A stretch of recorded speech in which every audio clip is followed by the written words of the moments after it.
All right, what are we going to call this? Reese's lap? That was weird. Take a seat in Reese's lap and hear Daddy tell some stories.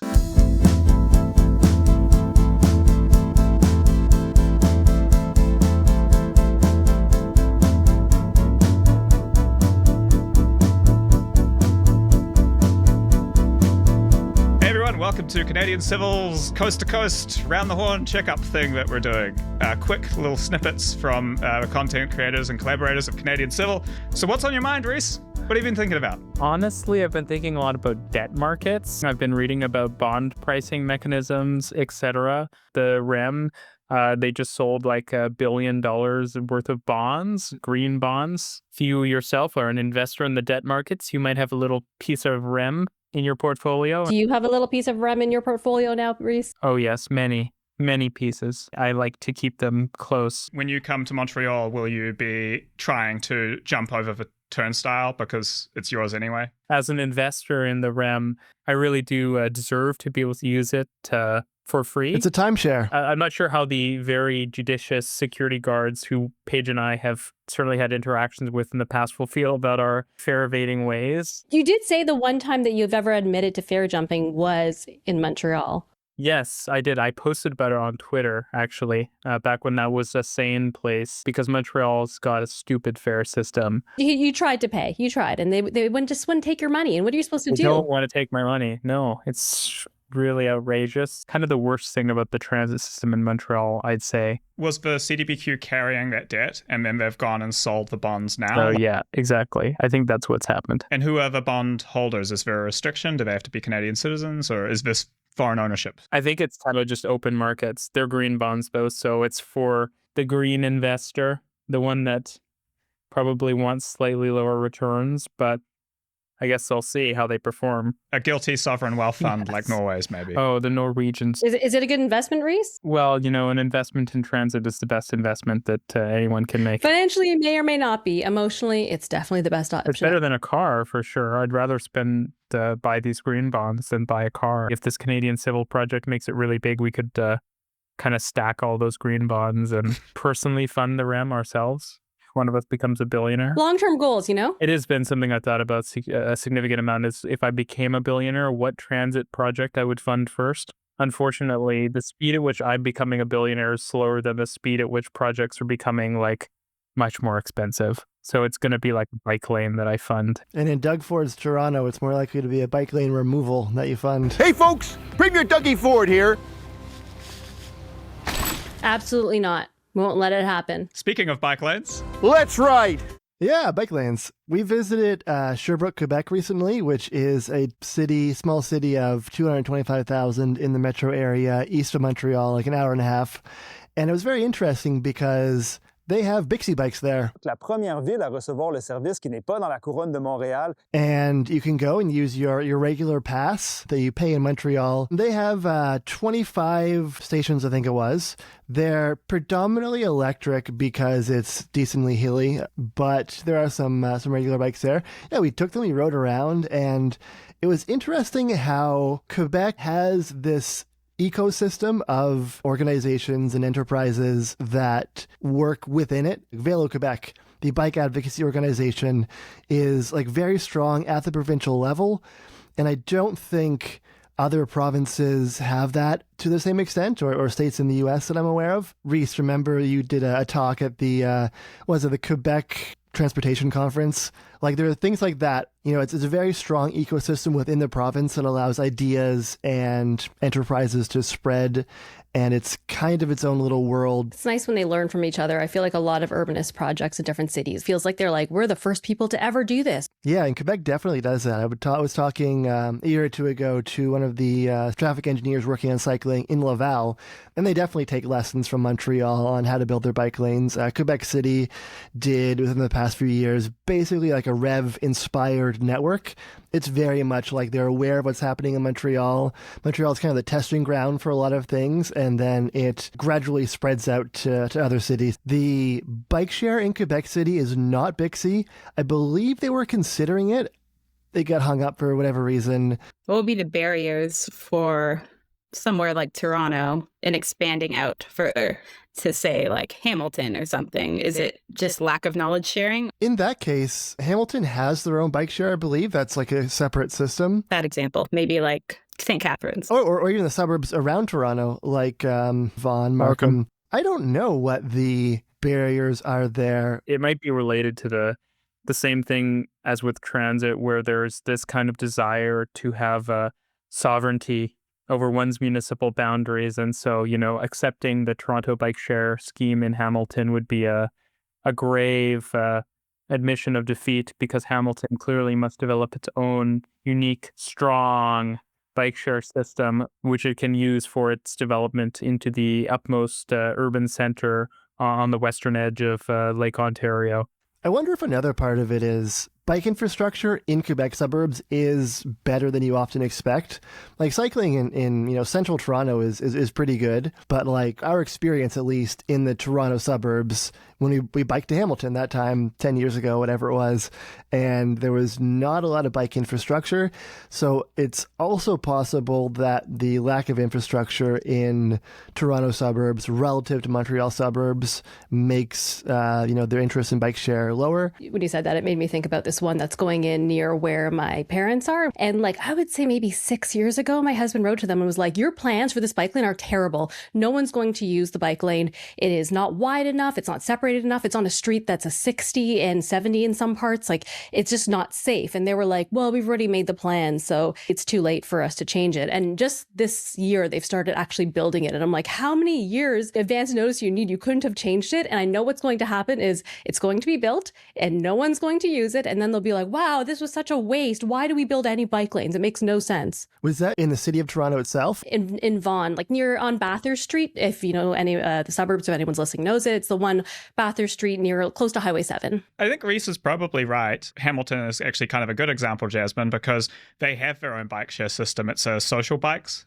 system, the ones with the little solar panels. And so they have this established system that they're kind of like hammer proud. And so there's an ecosystem of people involved in that, and they probably don't want to be subsumed by the large city nearby. I mean, Hamilton, literally, the H in GTHA is like stubbornly clinging to its independence, right? Well, then Toronto could have taken Hamilton's. Why didn't Toronto do that? Well, Toronto's system is a Canadian-made system, the one that came from Montreal, and far superior to So Bikes by a jump, which is, I think, Uber's micromobility place. The Sobi or So Bikes or whatever system in Hamilton is actually based on the system they have in Portland. So, for Canadian sovereignty, it's much better. The other thing would be that Toronto's system is under the parking authority or something, right? Yeah, it is. Bixie in its creation was kind of a arm's length thing. It was supposed to be effectively a private company that went off and created a bike share system and also made money. And it allowed it to exist as this third-party entity. So that third-party entity can be contracted by surrounding cities or anyone really. And then they can weigh the costs and benefits. So I guess in Quebec City's case, they were like, nah, it's not going to work for us. We'd like something else. For, Laval, anything under the ARTM, that contracted for Greater Montreal, and then Sherbrooke, it sounds like, went with Bixie, created this kind of integrated experience, which is great, right? Like the idea that you can catch the bus to Sherbrooke and then get off and put your Bixie key in and go for a ride. Yeah, it makes it feel, more integrated and cohesive as an experience. Yeah. One other thing I was wondering is, how do you guys feel about the monolithic entity experience in Quebec? For me, coming from Anglophone culture or outside Quebec culture, I was kind of taught that you don't want to have monolithic things because they are a monopoly and they're going to take advantage of people. What do you mean by monolithic things in this case? For example, Desjardins in Quebec is the only credit union in Quebec. And if you want to start a credit union, you have to be part of Desjardins. And there's dozens of things like this where kind of Quebec has just got one option. But it's challenging my conceptions about monopolistic practices because there's this benefit of standardization which comes with them.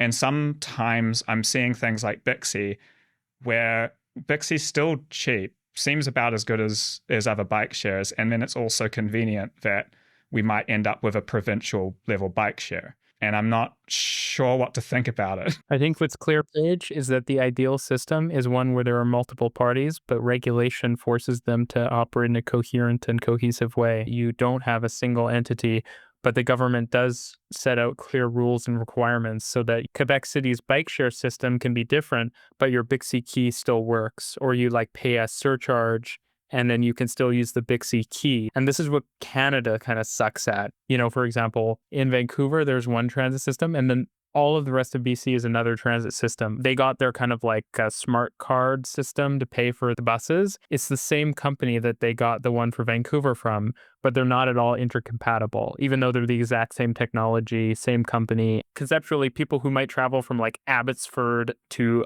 Vancouver on one trip who might want to use not two cards. There's so many cases in Canada where you have those situations. Maybe it's a thing where it's like if the province is going to kick in for a bike share system or the feds are going to kick in for transit, that they say like, we'll give you $2 billion, but it has to be integrated billing at a regional or national level for this thing. Cara, do you want to take the next one so we can spread out the urbanity insights? Sure. The thing I've been thinking about right now, and I'm worried that this could change by the time this gets released. But as of right now, I want to talk about what the federal government announced in terms of buying those condos in BC. What I want to highlight is how terrible at communications our government is. Like, they are absolutely garbage at this.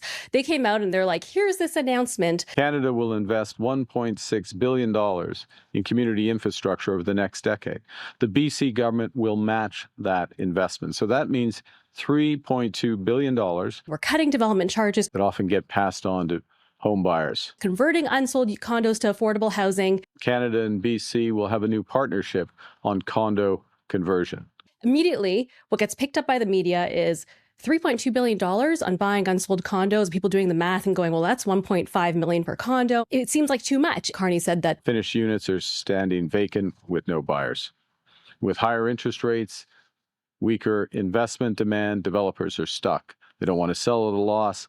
They can't afford to hold those empty units indefinitely. To which people go, so are they not selling at a loss? Like, why are you spending the money on this? Like, are you just bailing out developers right now?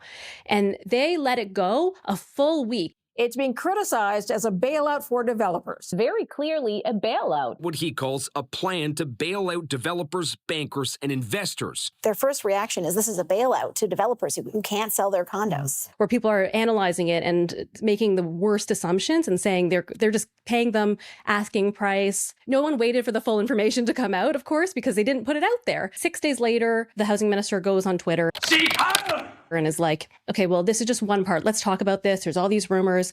Actually, the bulk of this is going towards wastewater and all the things that development charges cover, that if they are cutting development charges, now the city has to pay for it. So the federal government will help make the cities whole. They've said they'll keep us whole. And it's only a portion of it that's going towards that. And then a full week afterwards, it became Carney coming out saying that, okay, well, it's actually only 10% of the cost is coming from the federal government. So they're actually only paying 10% of this, but somehow they've managed to wear this scandal, not even being mostly their problem. And I just keep thinking, like, what made them sit there and let this fester among people before they came out and said that? Like, now they're saying, okay, it's $1.45 billion split between the feds and the province, 90-10. That averages out to, I guess it's $660,000 per condo, which I don't know if that's actually what they're going to spend. I don't know what kinds they're buying. They seem to be buying the ones that will not sell, because Carney was saying that these are ones that they're not going to sell in the next couple of years. So may as well get them on the market. And I get the logic, because like they have their Build Canada Homes project. Buy Canada Homes. Which involves building homes that they can make affordable housing out of. So the logic being, just take the units that are already built, get them out on the market right now. Isn't that wonderful? But instead, it just became this wild news story that they had no ability to somehow get ahead of for a full week. And that boggles my mind, because they have so many resources. How are they so bad at this? I'm glad you brought that up. I've been wondering about that program, because it seems like one of these things where if the price is right, great program, awesome. Like, get the market moving, get affordable housing at a good price. But if they pay too much, distort the market, encourage bad developments, right? Exactly. And they said they weren't going to release the information for a few months still, until all the details come out. And I'm like, well, until then, all of this is coming out. As every time I see someone complaining about it and accusing them of spending $1.5 million or $1 million on each of these condos, people hear that and they end up thinking that might be the truth. Is Mark Carney bailing out his own investments? We also have a long list of things that he's done in the last year that just conveniently benefit Brookfield Asset Management? Any time they take to not respond to that, it makes me go, oh, there's some truth to this. They definitely overpaid. It maybe wasn't that much, but they probably overpaid. They should never have come out with these numbers without being clear about what they're actually doing. Do you think they just didn't know? Yeah. They just didn't have the plan fully fleshed out, like their agreement with the province? Then don't announce it. Don't announce $3.2 billion. It's a huge amount. They could have just gone out with the amount that they're spending on cutting development charges. That would have been a big enough news story as it is, and actually a pretty good story if they're able to say, the floor for what the prices will be for these condos that people are building now going forward for the next bunch of years will be lower. That's a great news story. Lead with that. Obviously, we shouldn't coddle developers, but at the same time, it seems rational to not want the industry that you're going to kind of rely on to build the actual homes, since the government isn't doing it, to just totally die. And so, to some extent, it's also just hey, these people actually know how to build homes in our incredibly difficult to build homes environment. It's maybe not a good idea for them to all go live under a bridge. At the same time, I was looking at the numbers and it was just kind of depressing, because it was build Canada homes. And it's this will add 3,000 new homes to our list of 10,000 homes that we have built. And it's wait, isn't the number we're supposed to be building millions of homes? This is less than 1% of what we need to build. And people are just losing their minds about it. And it's what, you think the government's going to go in and get the diggers and start building 100 times this much? And the government would be using private developers to build those homes that would be considered affordable. It's they're just doing what they would do. It's just the public often doesn't understand that that's what's happening. And maybe the numbers will come out and we'll look at it and go, oh gosh, they overpaid for that. That is entirely possible. And maybe if they left it on the market long enough, maybe they'd have to sell it, maybe in receivership. I don't know how it would go. But there's valid criticism that maybe they shouldn't be doing this now. However, there's also the possibility that it might be great. But either way, they need to have people understand what they're doing so people know whether it's a good idea or not. Patrick's point, that's what I was thinking too. Maybe they just hadn't fully costed it out and they didn't have all the details. But then you think about it for a moment and you're well, that's terrible too. They're announcing concepts of a plan. Wait a week and announce it later when you have some more information. That instills a lot of confidence. Hopefully we find out the program is a at-cost purchase and it keeps the industry moving through these hard times and provides a lot of affordable housing to Canadians. Jasmine, what's on your mind? So more on the urbanism front, just something in general I've been thinking more about, as everyone tells you will once you have a kid, about accessibility and getting around. Montreal is often held up as oh, this is an amazing walkable city. But I think the lack of accessibility kind of gets overlooked when people are thinking about Montreal. And I think Miles is working on a video about this. I think I saw in the document about lack of accessibility of Montreal metro stations. Being in the situation of having a stroller and being home with your baby for a year, you notice how important it is to be able to go to a metro station with an elevator, have accessible buses. Even sidewalks in Montreal are sometimes pretty hard to navigate, and it just opens your eyes. Yeah, it gives you a preview, because I always think when you have a stroller, you can kind of get around it sometimes. You can have two people and carry it down the stairs. You can, there's ways around it if it's a stroller, but it's a preview of what life would be like when you have walking problems that you can't just solve by carrying something or having someone do that. I hear this a lot about people on parental leave, is that they're oh, I realize how terrible the city is for parents and really for anyone in a wheelchair. It's going to be a big problem as we have an aging population, especially. What about the potential for, those things that you sometimes see royalty, with the kind of 4 big wooden things and the seat in the middle? That was always my plan, personally, was that when it came to the point where I couldn't get around Montreal, I would just find 4 strong people at the right price. And, you just go right down the stairs. As transit royalty, Reece, you want to be carried down the stairs onto the metro. This is what we're really building at Canadian Civil, is a group of people who can help Reece get around in retirement. Welcome, Uytae. Sorry, I'm a bit late. I had a meeting at what time was it? I had a meeting before. Uytae, we have 2 of those fans. That fan you have, we have 2 of those. You have 2 of these? It gets a little wobbly after a few years, I have to warn you. I don't know if you've experienced that yet. Do you guys still have the remote for it? Because I lost that within a month of buying it. One of 2, maybe. Is it super hot over there in Montreal right now? It's pretty hot. We're getting to the pre-call the studio before we record level. Not too bad. I realized the same thing when I got a friend who needs a wheelchair and he lives in the plateau. And yeah, you're just like, this is terrible. There's cobblestones, little narrow sidewalks with signs on the middle, having to, take him down the curb and literally roll him down the road in traffic and then bring him up. Not so romantic when you're not just like a 20-something going to get their coffee or whatever. I think about the stairs you guys have, Jasmine, at your place. Like that, it's kind of Montreal. I think of them as having, with the multiplexes everywhere, that you have these beautiful stairs sometimes. But then when I saw the ones you have, I was just like, oh my gosh, how do you carry up a stroller? Like they need a storage place in the lower level if they want to appeal to families in the long term. But otherwise, it's like, do you just like carry it up one by one, basically, and hope for the best? Basically, yeah. And I don't think that's really, available to everyone for sure. Like we're maybe just like suckers for punishment, and so we don't mind it too much. But yeah, definitely it limits your options and probably limits the number of things we went out to do early on and stuff like that.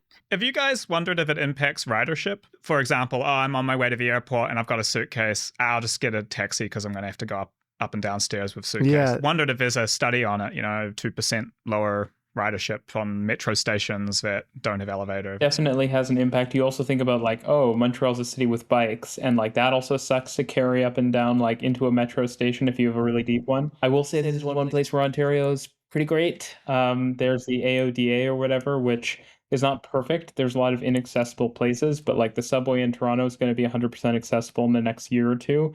And the thing I notice anecdotally is when you go to like a new development, even like a new one in Quebec versus Ontario, there's all these buttons everywhere in Ontario for like opening doors and locking the door and everything. And I don't see that in Quebec to the same degree. And do you think in general, like Quebec doesn't care as much about accessibility? Because I feel like I've heard this observation before. I don't know. Is it frugality to Quebec maybe one part of it? Like I noticed that when I go to other parts of Canada that like the swimming pools will have more stuff in them, like there will be a water slide or a hot tub or whatever. And in Quebec, it will be like the pool is free, but there is no extras. And we do have like accessible units required in the building code if it's more than 8 units, I believe, but it's only the ground floor. It kind of like, if you're disabled, you go in there. But it's like, well, what if your friend lives on the 3rd floor? And you need to find 4 really good friends in one of those big chairs.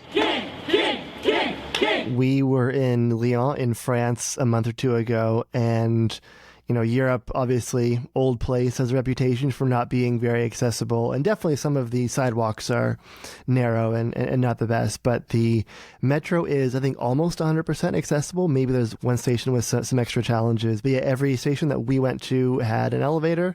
And it was interesting how a city that is, much older than Montreal, obviously the metro is not much older, but the city is much older.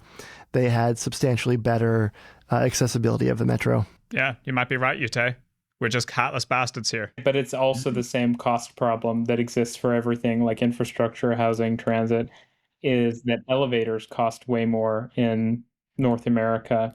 Wait, they cost more? Uytae, you did a video on this, didn't you? Yeah, when it comes to the cost of elevators, US and Canada are kind of getting shafted. All right, come on, Uytae. They install elevators for like 1/50th of what like New York does in Berlin. And so in Berlin, the U-Bahn is accessible, and in New York, it's just not. It was interesting how the elevators in the metro were noticeably smaller and, kind of cramped, if you have a stroller and some bags. And if you're just looking at that, you could say, this is worse than back home because the elevators that exist back home are bigger and nicer.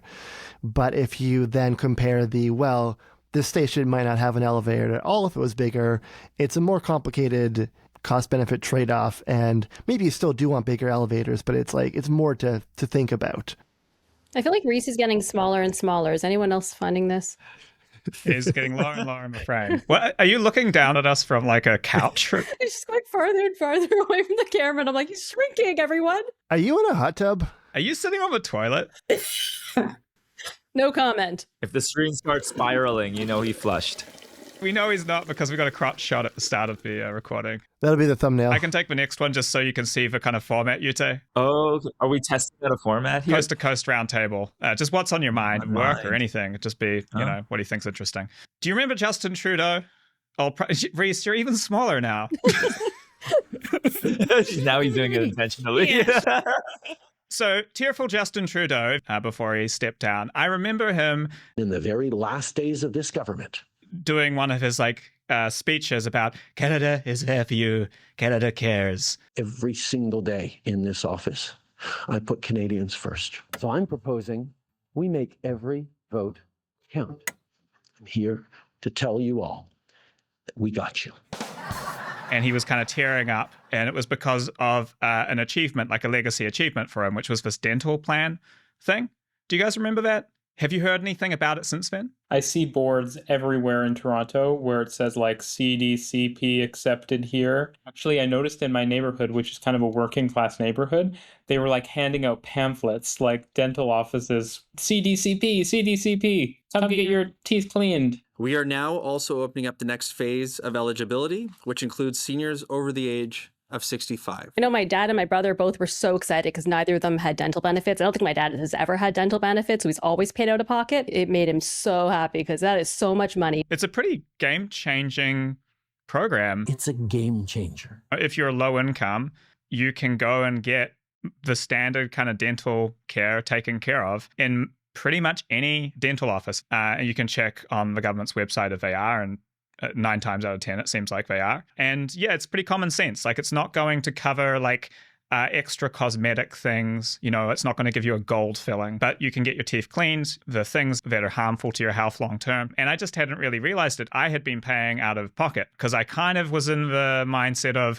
oh, if you have social housing, maybe this is covered, or I thought it was just for families. Today, 1 million of those Canadians have received their benefit card and are eligible to access oral health services. But what's happened is it's kind of gradually expanded. There's kind of a year 1, year 2. The phased approach to the rollout of what is the largest public benefit in Canadian history. It's now kind of, if your household income's like under 90,000 sort of thing. Yeah, I was going to say, it's not that low income. It's like at 70,000, you don't pay anything. At up to 80,000, you pay 40%. Up to 90,000, you pay 60%. It seems like a well-structured program, and I thought, as a person who complains a lot about Canada and asks us to improve things, we didn't have it in New Zealand when I lived there. It's a nice achievement, I think, that the country's made over the last couple of years. Obviously, dental is not an option. You have to fix your teeth. Hopefully we get glasses and some other stuff like that. Yeah, I was going to say, I was wondering about optometry, if any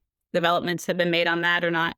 I think I need new glasses. I think they're getting a little... Oh no, but these are like Paige iconic glasses. Please tell me you're just swapping out the lens. Take off your glasses and apologize to us. It'll be an excuse to purchase yet another pair of weird French glasses, so... I'll say sorry, but I'm not taking off my glasses. Why not?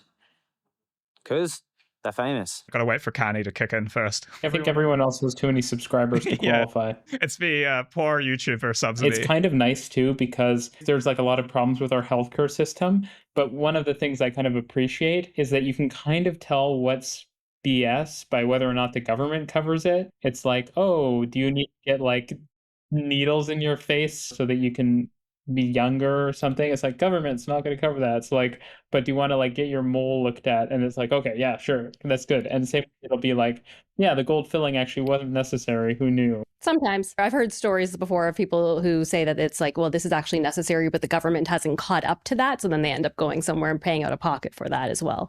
I guess if you trust that they will be able to keep up with all the signs of what the most useful and helpful procedures are, great. But if you don't trust that, or if you had a bad experience, like there's definitely situations that it doesn't cover. Kind of funny, growing up as a kid, the schools in New Zealand had a dental clinic. You'd be in class one day and they'd be like, go to the dentist, get pulled out of class. That's wild. But then you hit 18 or whatever and it's like, see you later, kid.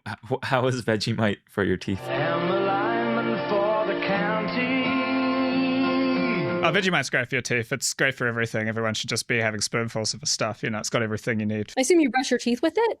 Yeah, it scares the bacteria off, but somehow keeps the good bacteria inside your digestive system. So it's like just amazing. Yeah. Okay, so Uytae, a late arrival. What's on your mind? What have you been thinking about? Oh, I wasn't prepared for this. I thought we were just talking about Canadian Civil a lot, but okay, what's on my mind? If it hasn't been discussed already, the condo bailout. Yeah. That I beat you to it, Uytae. Damn. Oh well. It doesn't have to be related to policy things, by the way. Like we were thinking, it could be anything. I'm thinking a lot about licensing right now for like how much you need to just do your due diligence when using copyrighted works. Well, fair use is kind of ambiguous. Very ambiguous. Well, I've always heard from working in legacy media was if you are using it to illustrate, then you can't use it. If you're commenting on it, then you're allowed to use it for fair use. When I did my first video with Paige, and I was just like, "Are we allowed to use this?" And he's like, "Yes."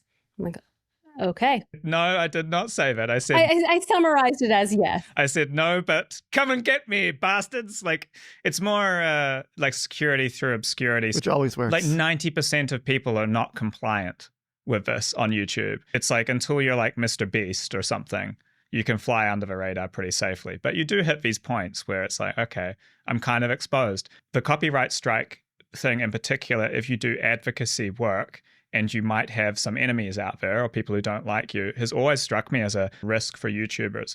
Because if someone didn't like you, they could strategically file 3 copyright strikes on your old work to bring your channel down. I haven't heard of anyone doing this, but I've always thought, well, if you really hated someone, you could orchestrate the lawyers of people that they've taken some clip from coming at the channel to bring it down. Okay, so we want you to become really big, Paige, but just not almost breaking through to the mainstream. I don't know about you, Uytae, but I have a little bit of a spectrum. I wouldn't use a Taylor Swift song. Like I wouldn't use Famous Thing. Yeah, don't do anything dumb. I wouldn't upload a movie. I wouldn't steal a car. Yeah, I don't want a car. I'd steal a Bixie though. Yeah, it just makes me kind of feel like the copyright system is just so ill-equipped for the world of media we're in right now. The digital millennium? They should make a copyright act for that. Yeah. I think it's interesting how the norms are different between, I don't know, sectors or industries. I remember a few years ago, I took a photo from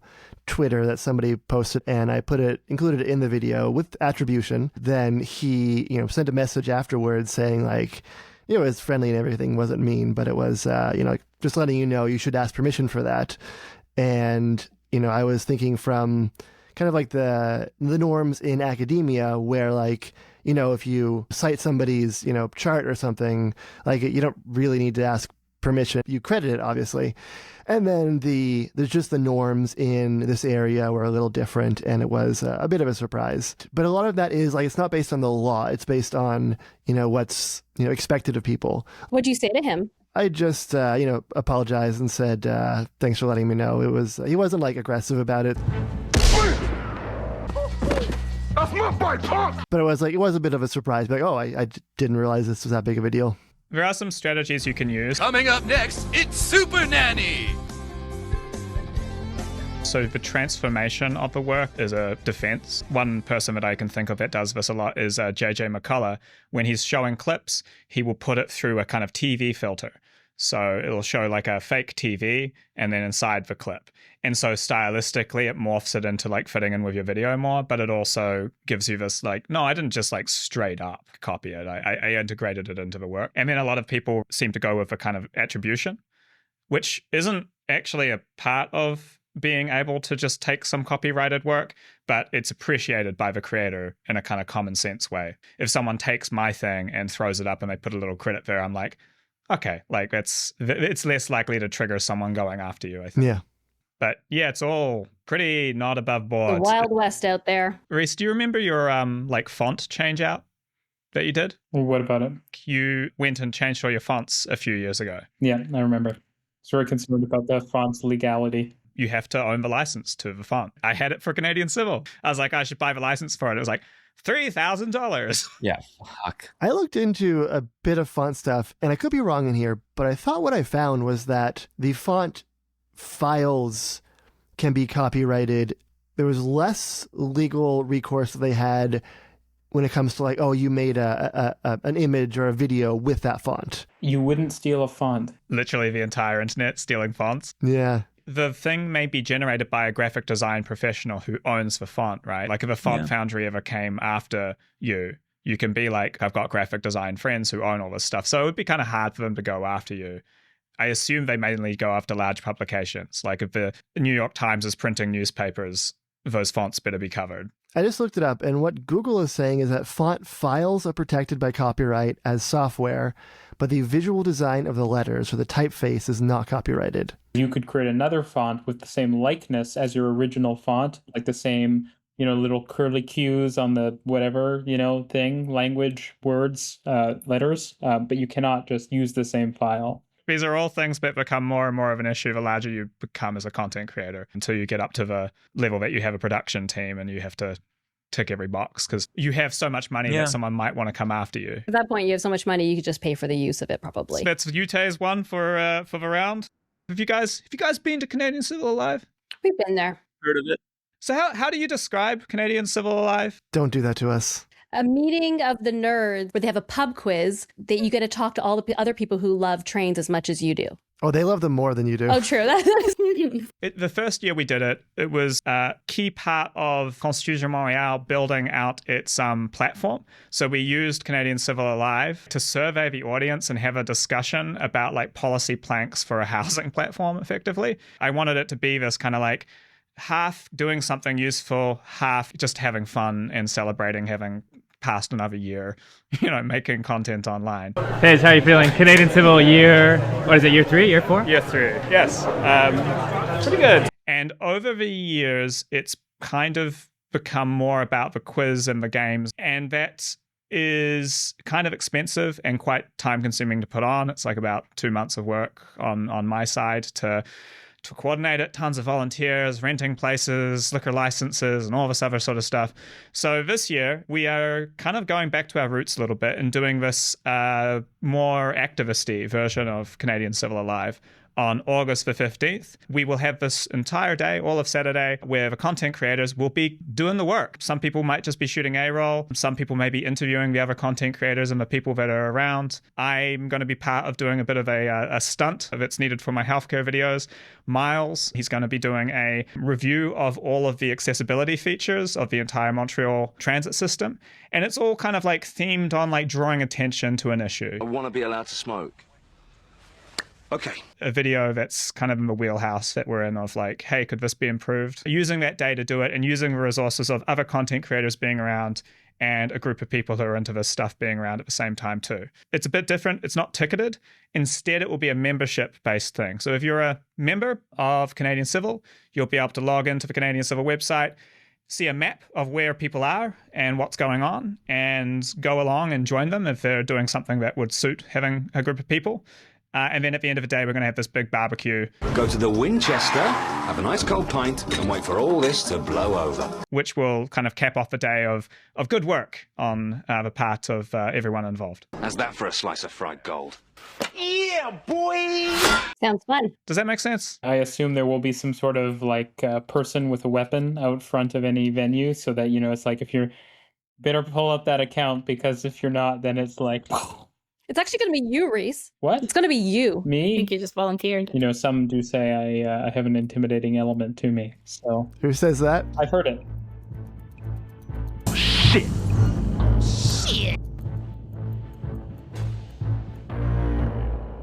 I've been thinking a lot about debt markets. I'm broke as a joke. Copyright strike evaded. Yeah. I'm setting up the website, so there'll be a QR code on everyone's profile. Anyone who's a paid supporter will have access.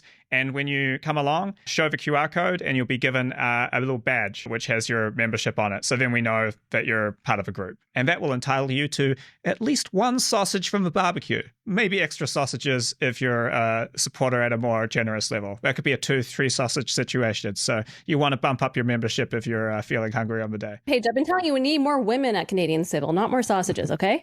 There will be some new creators. This format, previous years, we had this space, we had microphones and a sound system, and it kind of limited the number of people that we could bring in as creators. With this new format, it just kind of suits a large expansion, and we can bring in like creators. If you're watching this and you've got this thing that you're like, oh, I'd love to do that, to highlight something and make a video about something that could be improved, then, send us an email. It's much more likely that you'll be able to be included in this format than the one that we were running. Who are the other people? Who's confirmed so far? Almost no one, actually. No one's Credit to gonna do that. Uytae. blew everyone away and was the first person to sign up. I thought you were still testing the sign up page. The form? Yeah, I thought you were like, oh yeah, I'm still working on this. I thought you said you're gonna send it to the Americans after. Yeah, after you guys filled it in. Oh, okay. Like, you are the testers. The tables have turned. Okay, so who's going to be there? Let's do, of the people who are here, Uytae. I will be there. Cara. I will be there. Jasmine and Patrick. I don't know if we can afford the travel. Reece. There's a high probability. I'm working on Reece. I like to operate in statistical probabilities. Anything could happen. You know, Reece, if you're studying French, you could take the day off, go to Montreal. I don't know how Bernard would feel about that, my classmate. Bring Bernard along. He's about 85 years old. I don't know if it's safe for him to travel. Accessibility's not great here. Yeah, we've got Miles is coming along. Ellen can't make it this year because his sister's getting married. There's more people that I'm certain will be added, but I want to wait until they're confirmed. Sign up, join Canadian Civil, jump on the website, and you'll see the kind of running tally of who's involved and what the plans are. This is definitely a kind of a reboot of the event, so we're going to be figuring some stuff out this year, but I'm really excited about it, to be honest. I was ready for organizing something different, and this kind of like fits the bill. I think it's going to be a really enjoyable hang, just being able to spend a whole day hanging out and working on stuff. So is this also open to our patrons or just the Canadian Civil patrons? You have to join Canadian Civil. So the cheapest membership is $50 a year. That's a good question. I might be able to give a discount code or something like that. What else do you get for $50 a year? So $50 a year will get you the like locked posts and stuff. And this is all kind of part of where we're going with this, but we're going to try to make this podcast a very regular monthly podcast. It also gives you the kind of like companion blog post. We've got a subscriber only live stream, which we'll probably try to run during Canadian Civil for convenience. Prop from a video is like at the highest level. You know, there's various kind of different rewards. I should get better at the spiel. I just haven't had to sell Canadian Civil yet. So that art over your right shoulder, Paige, what tier is that? What's that? The art over behind your right shoulder. What tier is what tiers? This, I can't sell that. It's literally the logo. Well, I mean, Paige, for the right patron. I mean, it's for no price. Everyone has their price. It'll be a no more patrons required price. $20 million. And then I'll just paint another one.